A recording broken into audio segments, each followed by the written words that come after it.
No, I'm sorry, there's no Rose here. Nta Rose uri hano. Mugabo ahindukamo. Rebe. Mukobwa aravuze ati nta Rose uri hano. Hari umuntu wari wibeshye nimero mwana. Tu. It's a call we've been waiting for. Iyo niyo call twari dutegereje ni telefone twari dutegereje. Kuki?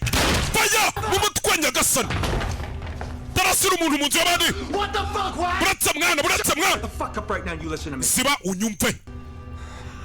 Rose was a code word. Rose ryari ijambo rya code. Calls numbers on every Pakistani cell phone that we. Telefone ya Nicole yari muri buri telefone y'umunyepakistani wese twishe. Na buri telefone yose twabonye. Wa mukaritasi we n'umunyepakistani uyu mukobwa. Kandi kuba n'umunyepakistani ntibivuze ko ari ikintu. She's your best friend and you got him living in an apartment that's bugged. Wa mujinga we kuba ari inshuti yawe ntibivuze yuko iyi nzu yanyu atayiteze mudukurura amajwi. What the hell are you talking about? Wax uri kuvuga ibiki? You stay right there. Umva guma aho ngaho. Fucking move. Utananyekanyeka nawe wa mugore nka kwica. Reka sani bicaye ku meza. Watch this. Reba hakuno. Za hakuno. Tu. Kobwa yazanye mucuti we kumbi ngo mucuti we. Kira gutya. Reba mo hano. Ibi ni ibiki? How much you want to bet she's got another dozen buried around here? Ura bettinga ngahe ngo nkwereke n'utundi twinshi dutsimbye mu nzu yawe tungana gutya. Hasani. Kuki? You're the one who rented the apartment. Sheri ni wewe wakodesheje inzu windeba gutya. Tu.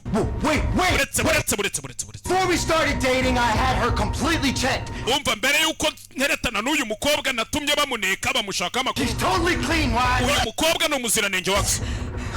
You had me checked out. Kuki watumye baneka? Obviously not enough. She's right. Ibyo ntago bihagije. The fucking people who took your picture. Wa mukaritasi uyu mukobwa ari gukorana n'abantu bagufotoye amafoto twasanze yawamanitse aha. Don't believe you. Cyo ntago nkwize. You got the wrong girl, Wax. Wibeshye ku mukobwa, Wax wibeshye ku mukobwa. Wearing right now that she gave you. Wa mukinga we. Ni iki kintu cya mbere wambaye uriya mukobwa muteretana uyu mukobwa muteretana yaguha? Nta na kimwe. Wanjegera wambaye impeta yarayaguhaye wabitekereje. Nuko bari bari kudutrackinga. Come on, give it over. I'll prove it to you. Mpereza iyo mpeta mbikwereke. I'll give you my gun. Give me the fucking. Umva, basi kugira ngo unyizere fata imbunda yanjye. Umpereza iyo mpeta wambaye. Give me the fucking ring. I'll Mpereza iyo mpeta wambaye. Don't. Mpereza iyo mpeta wambaye mbikwereke. Oya. Don't. Sheri wiyimu. Please. Wiyimu ndakwinginze. Please. Umva ndakwinginze. Oya, wiyimu. Iki? Fata imbunda kugira ngo unyizere. Kivanamo impeta.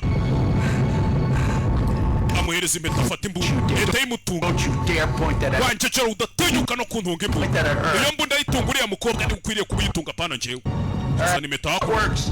Reba ukuntu bikora. There's a transmission in the ring and Iyi impeta irimo transmission. interfere with the stereo. Kandi tugejeje ahantu hari amasuriyo cyangwa amafrequence urahita ubyumva neza. See that?